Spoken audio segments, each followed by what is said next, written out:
Les anciens Sumériens connaissaient bien les sacs à main, ou du moins des objets que nous percevons aujourd'hui comme tels. Plusieurs sculptures sumériennes représentant des objets en forme de sac à main. Dans la poussière de Mésopotamie, un étrange symbole fut découvert, un sac à main. Mais il ne s'agissait pas d'un objet ordinaire. Il était porté par les dieux. Puis, ce même symbole fut retrouvé de l'autre côté de l'Atlantique, au Mexique. Il fut découvert sur un site antérieur à l'ère glaciaire. C'est impossible. Ce que la plupart des gens ignorent, c'est que le sac lui-même n'est pas le mystère. Le véritable secret réside dans son contenu.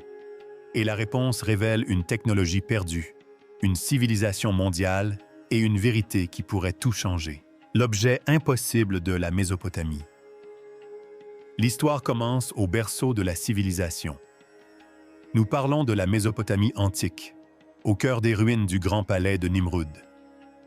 Cette ville, située dans l'Irak actuel, était un joyau de l'empire néo-assyrien, un lieu de puissance et de richesse immense. Imaginez-vous y être au milieu du 19e siècle. Un archéologue anglais du nom d'Austin Henry Leard effectue des fouilles dans le désert, mettant au jour le palais perdu d'Ashurpel II, l'un des rois les plus redoutables de l'histoire. Ce roi qui régna il y a environ 300 ans n'était pas un simple souverain, c'était un conquérant. Et il fit construire ce palais comme une affirmation de son pouvoir absolu.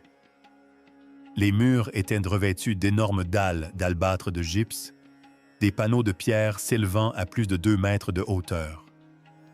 Tandis que Leard et son équipe dégageaient soigneusement la pierre des sables du temps, ils se retrouvèrent face à face avec d'incroyables figures colossales, profondément sculptées dans la roche. Ces figures, à l'apparence presque irréelle, sont connues sous le nom d'Opalus. Alors voilà ce qu'il en est de l'Abkalu. Il ne s'agissait pas de simples ornements. C'étaient des êtres semi-divins, des sages qui, selon la légende, avaient survécu au déluge. Une histoire qui circulait en Mésopotamie des milliers d'années avant d'être consignée par écrit ailleurs. Ces êtres, souvent représentés avec des têtes d'aigle ou de vastes ailes emplumées, auraient apporté les bienfaits de la civilisation à une humanité primitive. Ils enseignèrent aux hommes l'écriture, l'agriculture, le droit et l'architecture. C'est là que l'histoire devient vraiment étrange.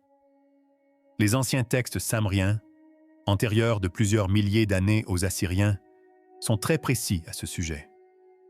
Ils affirment que le premier et le plus grand de ces êtres s'appelait Oan.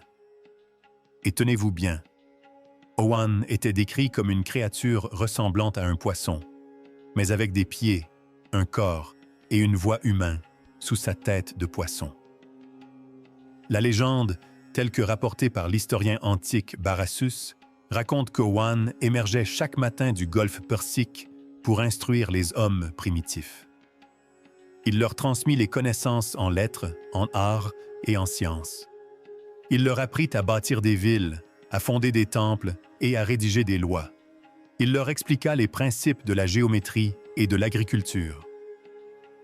Puis, chaque soir, au coucher du soleil, cet homme-poisson replongeait dans la mer pour y passer la nuit. Cette histoire d'un dieu civilisateur non humain venu des eaux est à la base même de la première civilisation du monde. Revenons-en maintenant au palais de Nimrud.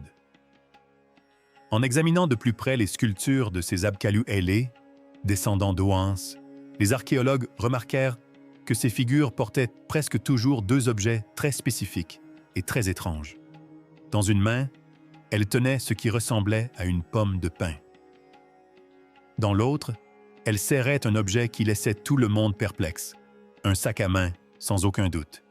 Ce n'était ni un sac souple, ni une simple bourse. Il s'agissait d'un récipient rigide et cubique, doté d'une poignée semi-circulaire caractéristique et orné de sculptures complexes. Il ressemblait moins à un sac qu'à un outil. Les bas-reliefs les plus célèbres représentent les figures ailées d'Apalu tenant ce sac et utilisant le cône pour toucher ou répandre une substance sur un arbre sacré stylisé. Les archéologues et historiens reconnus se sont penchés sur la question et ont proposé une explication assez simple et rassurante. Et il faut bien l'avouer, elle est logique. Au départ, on affirmait que le sac, appelé bandou dans les textes anciens, n'était qu'un récipient, un seau rituel. Il contenait de l'eau bénite ou peut-être du pollen sacré. Le cône, ou moulalou, servait simplement d'applicateur, d'outil pour asperger l'arbre sacré d'eau ou saupoudrer de pollen. Selon eux, cet acte était un rituel de purification et de fertilité. Il était censé protéger le roi, bénir la terre et assurer une bonne récolte. Pour une société agricole établie sur les rives du Tigre et de l'Euphrate, cette interprétation était parfaitement logique et respectable. Pendant longtemps, l'histoire en resta là. Affaire classée, ce n'est qu'un seau. Mais voilà le hic, c'est plus complexe que cela. Ce que la plupart des gens ignorent, c'est que les Akkalu ne se contentaient pas de bénir un arbre. Ils étaient considérés comme les porteurs originels du savoir. La légende de l'Oan ne parle pas d'agriculture. Elle concerne la transmission à l'humanité des fondements de la société. Le sac qu'ils portaient n'était pas un simple accessoire. Il était la source de leur pouvoir, le réceptacle de la civilisation même qu'ils étaient en train de livrer. L'idée qu'il ne s'agissait que d'un simple seau à pollen commençait à paraître, disons, un peu légère. Tout le monde est fasciné par la signification de ce symbole. Mais le mystère ne réside pas seulement dans sa nature, mais aussi dans son origine. S'il s'agissait d'un rituel assyrien unique, d'une coutume locale de Nimrud, on s'attendrait à le trouver uniquement là-bas. Or, il n'en est rien. À mesure que les explorateurs et les archéologues fouillaient les ruines d'autres civilisations antiques à travers le monde, ils ont commencé à découvrir exactement le même sac à main. Et c'est un euphémisme. Cette découverte a transformé une curiosité locale en une énigme planétaire qui menace de bouleverser notre compréhension du monde antique. Les personnages qui le tenaient étaient différents. Les styles artistiques étaient différents. Les langues étaient différentes. Mais le sac à main, lui, était le même. Cette sculpture mésopotamienne était étrange, certes, mais ce n'était qu'une sculpture parmi d'autres. Du moins, jusqu'à ce que les archéologues commencent à fouiller à 5 mètres de là, des milliers d'années plus loin dans le passé. Une planète de sacs à main. Le premier domino à tomber l'a été en Turquie, sur un site qui ne devrait même pas exister. Il s'agit de Göbekli. Si vous n'en avez jamais entendu parler, préparez-vous. Ce site, situé dans le sud-est de la Turquie, est considéré comme le plus ancien temple mégalithique connu au monde. Lorsque les archéologues l'ont daté, les résultats obtenus étaient stupéfiants. Göbekli a plus de 12 ans. Difficile de se représenter un tel âge. Cela se situe 7 ans avant les pyramides de Gizeh et 6 ans avant Stonehenge. Ce site a été construit par des hommes préhistoriques, probablement des chasseurs-cueilleurs primitifs, à la toute fin de la dernière période glaciaire. Ces hommes, qui n'avaient encore inventé ni la poterie, ni l'agriculture à grande échelle, édifiaient d'immenses cercles de pierres complexes, composés de piliers en forme de T pesant des tonnes. Certains de ces piliers atteignent 50 tonnes et mesurent près de 6 mètres de haut. Imaginez un peu, comment un petit groupe d'hommes des cavernes a-t-il pu organiser le travail nécessaire pour extraire, transporter et placer avec précision un bloc de pierre de 50 tonnes? Qui les nourrissait?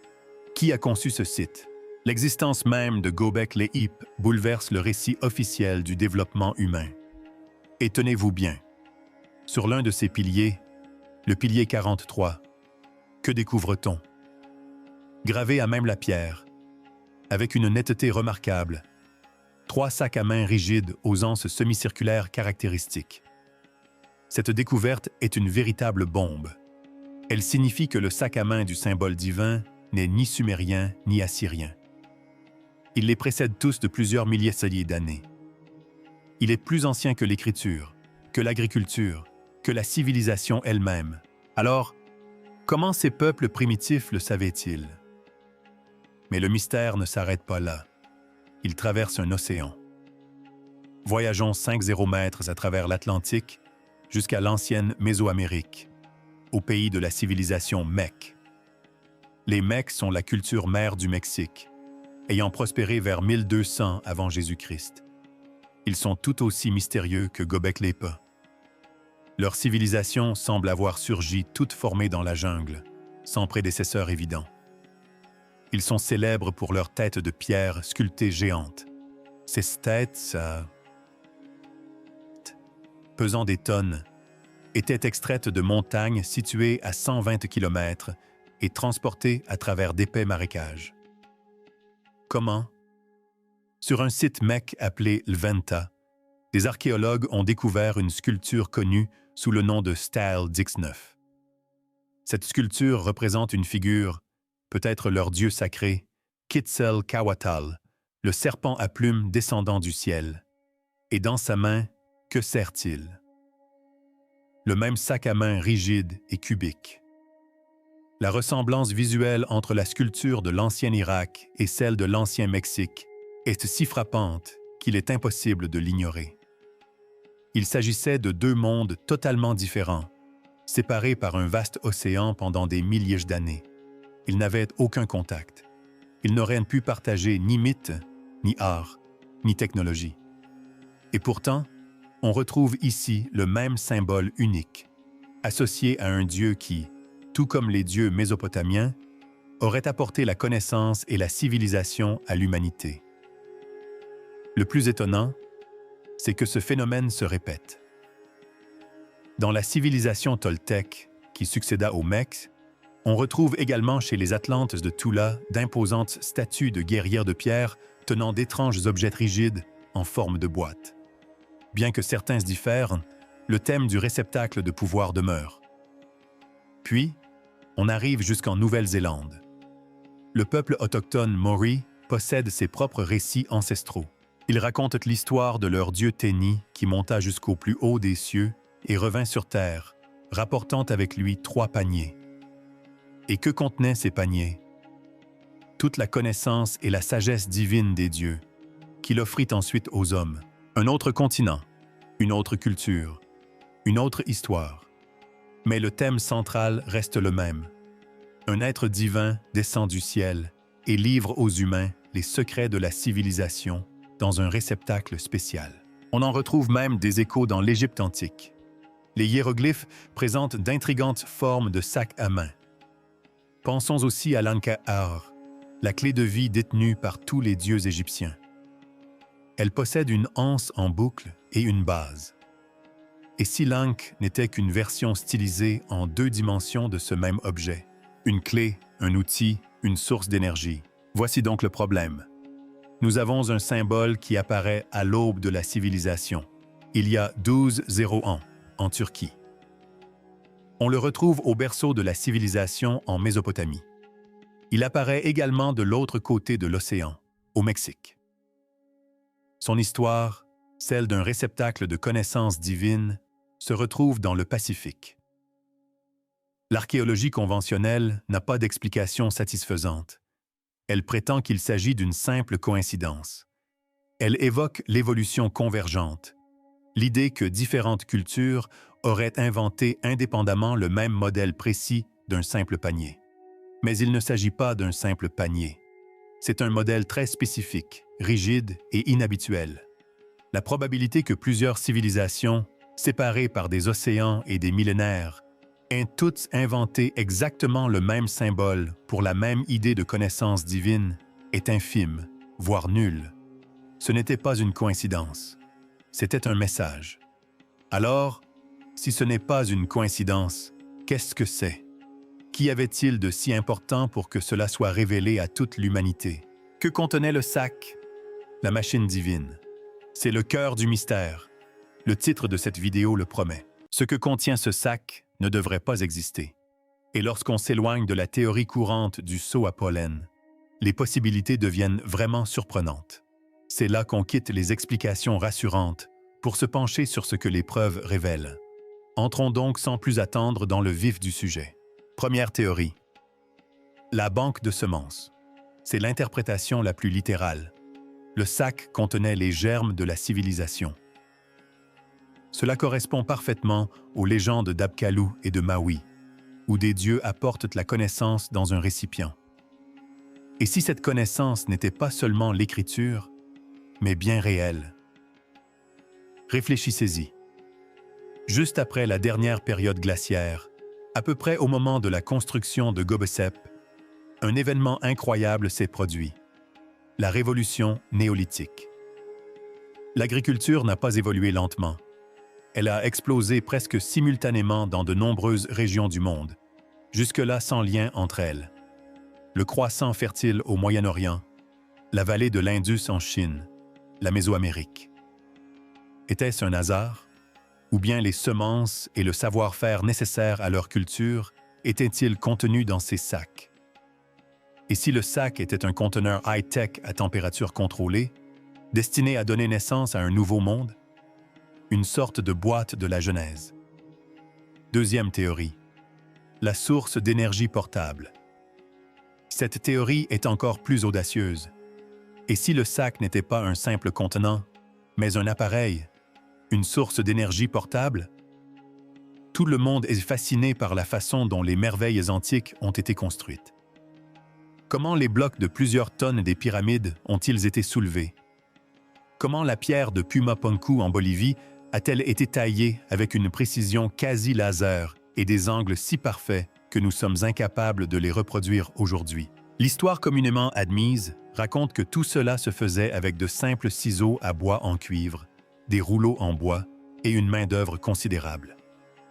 Mais de nombreux ingénieurs affirment que c'est tout simplement impossible. Et si le sac à main était la solution? Et s'il s'agissait d'un générateur d'énergie autonome? Une sorte de batterie de Bagdad antique, mais des milliers d'années plus ancienne et des millions de fois plus puissante. Cet appareil aurait pu alimenter des outils sophistiqués de taille de pierre par le son ou les fréquences. Il aurait pu alimenter un dispositif annulant la gravité, leur permettant de soulever des blocs de 50 tonnes comme s'il s'agissait d'oreillers. Cela expliquerait instantanément pourquoi les dieux étaient toujours représentés le tenant. Ce n'était pas un symbole de leur pouvoir, c'était leur pouvoir même. Cela expliquerait aussi comment les dieux ont pu déplacer leurs têtes gigantesques sur 120 km à travers un marais. Ils ne les ont pas traînés, ils les ont fait flotter. Troisième théorie, la boîte à outils génétique. C'est l'hypothèse la plus absurde, celle qui ne devrait absolument pas exister. Et si le sac était un instrument biologique? Observez à nouveau les sculptures. Les Apkallu touchent l'arbre sacré, mais sur d'autres sculptures, ils sont représentés accomplissant ce geste sur le roi lui-même. L'interprétation courante veut qu'il le purifie. Et si purifier était une erreur de traduction? Et s'ils étaient en train de le perfectionner? Et si le sac contenait un kit d'outils génétiques? Et le cône un dispositif d'administration? Une seringue ou un scanner de haute technologie permettant de manipuler l'ADN même des premiers humains? Cela expliquerait le bond en avant fulgurant de l'intelligence humaine, ce grand pas en avant que les scientifiques peinent encore à expliquer. Et si les dieux n'avaient pas seulement enseigné à l'humanité, mais l'avaient littéralement créée telle que nous la connaissons? Le sac serait une base de données ADN. Le cône, l'outil pour écrire le code. Mais allons encore plus loin. L'objet modifiant la conscience. Il s'inspire du cône. Dans les gravures anciennes, le cône est presque toujours indissociable du sac. Si le sac est la source d'énergie, le cône est l'outil. Et sa forme n'est pas le fruit du hasard. Cette forme conique correspond parfaitement à celle d'une minuscule glande en forme de pomme de pin située au centre du cerveau humain. La glande pinéale. Il ne s'agit pas d'un organe quelconque. Dans d'innombrables traditions spirituelles, la glande pinéale est connue comme le troisième œil. On la considère comme le siège de l'âme, la porte d'accès à une conscience supérieure. Et tout comme le sac à main, la pomme de pin est un symbole d'éveil spirituel universel. L'exemple le plus célèbre est la Pygée, une immense statue antique en bronze représentant une pomme de pin située au Vatican.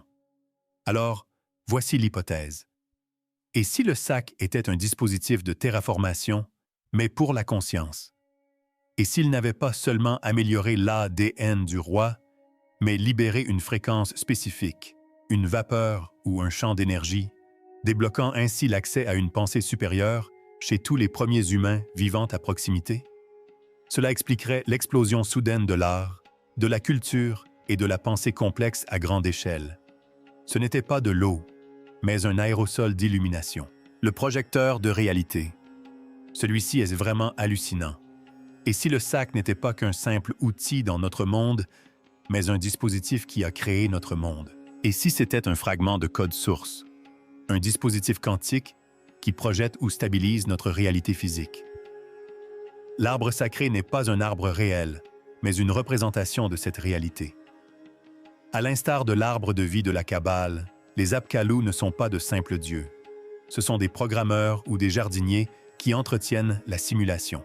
Ils utilisent de l'outil conique, alimenté par le dispositif dissimulé dans le sac à main, pour modifier le code du monde et éviter qu'il ne plante. Cela signifierait que le sac à main est l'objet le plus puissant qui existe, un dispositif qui écrit les lois de la physique, une technologie qui ne devrait absolument pas exister. Le secret du Vatican. C'est la partie la plus troublante de l'énigme. Pendant des millénaires, de l'ère glaciaire à l'apogée de l'Empire assyrien, le sac à main fut l'un des symboles les plus importants de la Terre. Il était sculpté dans les temples et les palais les plus sacrés. Et puis, il a tout simplement disparu. À l'époque classique en Grèce et à Rome, le symbole a disparu. Il s'efface de la culture populaire, de l'art religieux, de la mémoire collective. C'est comme si la documentation et la vénération du sac à main avaient cessé brutalement, ne laissant que quelques références éparses et cachées. Alors, que s'est-il passé? Première hypothèse, les visiteurs sont partis. Voici l'explication la plus simple. Les êtres supérieurs, les dieux, qu'ils soient des extraterrestres comme les OANS ou autre chose, ont achevé leur œuvre. Ils ont donné à l'humanité l'impulsion nécessaire, les semences, le savoir, l'amélioration génétique. Puis ils sont partis, emportant avec eux leur technologie avancée. Livrée à elle-même, l'humanité se retrouvait comme un enfant tentant de se souvenir d'une leçon complexe. Nous avons dû nous débrouiller seuls. Le souvenir des sacs à main s'est estompé et les sculptures sont devenues de simples mythes. Mais il existe une possibilité plus sombre, plus troublante. Deuxième théorie, une dissimulation délibérée. Et si cette technologie n'avait pas quitté la Terre? Et si elle avait été cachée? Réfléchissez-y. Et si le public savait avec certitude que toute notre civilisation, notre biologie, nos religions, notre science était un don d'extraterrestres? Quel impact cela aurait-il sur les structures de pouvoir mondial? Il est temps de revenir à la réalité. L'autorité religieuse s'effondrerait du jour au lendemain. Si le droit divin des rois et des prêtres provenait réellement d'une technologie extraterrestre, leur pouvoir disparaîtrait. Les nouvelles religions qui émergeaient, les religions monothéistes, devaient devenir l'unique source de vérité. Ces nouveaux pouvoirs ne pouvaient tolérer les récits d'autres dieux porteurs de savoir. Aussi commença-t-on cette tentative de dissimulation. Les anciens dieux furent transformés en démons. Les anciens symboles furent déclarés interdits. Le sac à main, jadis symbole de la création divine, devint une preuve compromettante qu'il fallait faire disparaître. Et les institutions même censées préserver l'histoire ont peut-être contribué à cette dissimulation. Depuis un siècle, les historiens et universitaires spécialistes de l'Antiquité classique ont délibérément rejeté ou ignoré ces preuves. Pourquoi? Parce que cela ne correspond pas à la chronologie simple et rassurante de l'histoire humaine. Le récit officiel raconte que des hommes primitifs ont lentement émergé de la boue, inventé le feu, puis la roue, puis l'agriculture, et ont patiemment bâti la civilisation. Le hic, c'est que cela prouve que des concepts très avancés et peut-être même des technologies de pointe existaient à l'aube des temps, avant même l'apparition de la civilisation.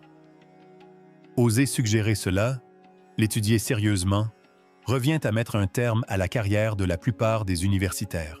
Il est donc plus simple de parler de rituels et de passer à autre chose. Ils ont érigé un mur théorique autour du mystère pour empêcher quiconque de poser les questions qui dérangent. Mais où est passé le véritable savoir? Le lien avec le Vatican. Revenons à cette pomme de pin géante du Vatican, la Pigi. Il ne s'agit pas d'une simple statue. Elle se trouve dans la cour de la pomme de pin. À l'origine, c'était une fontaine romaine du IIe siècle, découverte près du temple d'Isis. Cela la relie au culte à mystères égyptiens et romains. Et si le Vatican connaissait la signification exacte de la pomme de pin et du sac à main?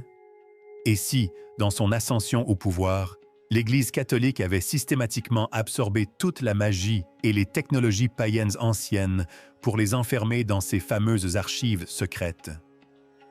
La Pigi n'est pas qu'une œuvre d'art. C'est un trophée, un symbole qu'ils détiennent désormais. La clé du troisième œil, les sociétés secrètes. Ce savoir est également passé sous silence. Des groupes comme les francs-maçons, les Rosicruciens et d'autres écoles de mystère sont tous obsédés par la géométrie sacrée, les connaissances perdues et un grand architecte. Et s'ils éteignent les héritiers modernes de ce savoir transmis secrètement, tandis que le public n'entend parler que de l'histoire du pollen, ils dissimulent l'affaire, la vérité à la vue de tous, à l'aide de symboles que seuls les initiés peuvent en comprendre. Le lien avec l'armée moderne. Voici la théorie la plus surprenante. Et si la technologie des sacs à main avait été redécouverte au XXe siècle? Et si le crash de Roswell en 1947 n'était pas dû à un ballon-sonde, ni même à un navire, mais à l'un de ces appareils? Une source d'énergie portable, un projecteur de réalité. Cela expliquerait le bond technologique incroyable qu'a connu le monde juste après la Seconde Guerre mondiale. Puces électroniques, fibres optiques, lasers. Et si tout cela avait été conçu par rétro-ingénierie à partir d'un sac à main des dieux trouvé dans le désert, cela signifierait que la technologie n'a pas disparu. Elle est simplement classifiée. Elle est utilisée par un gouvernement occulte, un complexe militaro-industriel. Pendant ce temps, on nous raconte des histoires sur le pollen. La vérité, c'est que ces objets sont sous nos yeux. De véritables récipients rituels mésopotamiens. Des objets correspondant parfaitement aux gravures sont actuellement exposés dans des musées. Le Brooklyn Museum en possède un. Le Metropolitan Museum of Art en possède un. Ils sont étiquetés comme des sacs de purification assyriens. Mais et s'ils ne l'étaient pas? Et s'il s'agissait des véritables objets, désormais inactifs, leur source d'énergie épuisée? Imaginez si les chercheurs pouvaient les analyser avec des techniques modernes. Pas seulement vérifier la présence de traces d'eau, et s'ils recherchaient des radiations, des traces d'éléments inconnus, le moindre signe de résidus quantiques? La preuve matérielle est là, sous nos yeux, enfermée dans les sous-sols d'un musée, oubliée de nos ancêtres. Alors, voilà. Nous avons un objet impossible, retrouvé partout dans le monde et datant de l'ère glaciaire. Nous avons des théories farfelues sur sa nature. Une source d'énergie, un éditeur d'ADN, un projecteur de réalité, et voilà un vaste complot en cours. Mais il existe une autre théorie, plus audacieuse encore, qui relie tous ces éléments. Et si les dieux n'étaient pas tous des extraterrestres? Et s'ils étaient nous? L'idée d'une civilisation extraterrestre antique fascine tout le monde. Mais et si nous étions en réalité des humains préhistoriques? Prenons l'exemple de Göbekli Tepe, un site vieux de 12 ans. Que s'est-il passé il y a 12 ans? Un cataclysme planétaire. La fin de la dernière période glaciaire. Une période appelée le Dryas récent, durant laquelle le climat s'est déréglé et où des inondations massives et des impacts de comètes auraient, semble-t-il, effacé toute trace de vie sur Terre. Et si une civilisation humaine très avancée avait existé avant ce cataclysme? Une société technologique mondiale que nous appelons l'Atlantide ou la Lamurie. Une civilisation qui maîtrisait la physique, l'énergie et peut-être même la conscience. Et si cette civilisation avait été détruite par le cataclysme qu'elle aurait elle-même provoqué? Dans ce cas, il y aurait eu des survivants, quelques-uns épars, s'accrochant aux vestiges de leur technologie avancée. Or, considérons à nouveau les mythes des Owans et des Quetzalcoatl. Ce ne sont pas des extraterrestres. Ce sont des dieux civilisateurs venus d'outre-mer après un grand déluge. Ce sont les survivants, les Abscalos. Ces survivants, voyant l'humanité primitive, les autres humains ayant survécu au cataclysme, se débattre dans la boue, décidèrent de leur venir en aide. Ils décidèrent de faire reculer la civilisation. Et quel fut le seul objet technologique qu'ils parvinrent à sauver? Un appareil portable, robuste et tout en un, qui contenait tout leur savoir. Le sac à main. Cette théorie explique tout. Elle explique l'âge. Göbekli Tepe n'a pas été construit par des chasseurs-cueilleurs. Ce sac fut conçu pour eux par ces survivants avancés comme un dépôt de connaissances, un lieu pour reconstruire le monde. Cela explique sa diffusion mondiale. Ces survivants ont parcouru le monde, de la Mésopotamie au Mexique, en passant par la Nouvelle-Zélande, emportant leur sac de savoir et semant les graines de la civilisation parmi différentes tribus, ce qui explique la similitude des mythes. Cela explique aussi la technologie. Le sac était leur kit de survie. Il était la source d'énergie nécessaire à la construction d'infrastructures telles que Göbekli Tepe, la banque de semences pour l'agriculture et la base de connaissances pour la rédaction des lois et des sciences. Cela signifie que les Akkalu ne sont pas des dieux. Ce sont nos ancêtres oubliés. Le sac à main n'est pas un objet extraterrestre. C'est une invention humaine, le dernier vestige d'une civilisation mère disparue.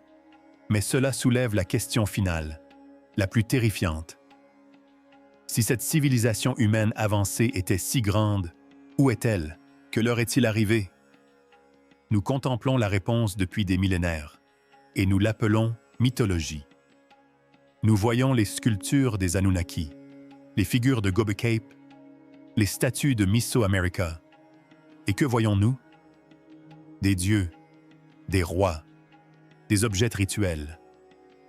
Mais si ce sac à main n'était pas qu'un simple outil, et s'il était aussi un avertissement? Réfléchissez-y. Nous voyons cet objet serré dans les mains d'êtres qui auraient apporté la connaissance, l'agriculture et la civilisation. Nous pensions qu'il s'agissait d'un panier de graines, d'un seau d'eau ou d'un accessoire royal symbolique. Nous avions tort.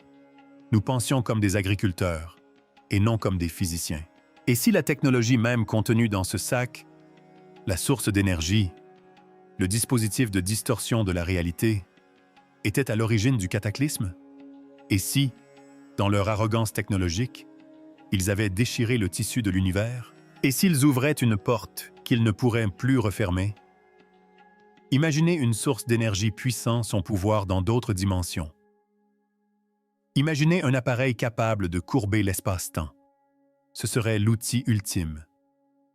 Mais une seule erreur de calcul, une seule décharge d'énergie, et le monde d'avant disparaît, rayé de la carte par une inondation, un incendie ou une simple onde de choc au sein même de la réalité. Et si ce symbole répété partout n'était pas un don?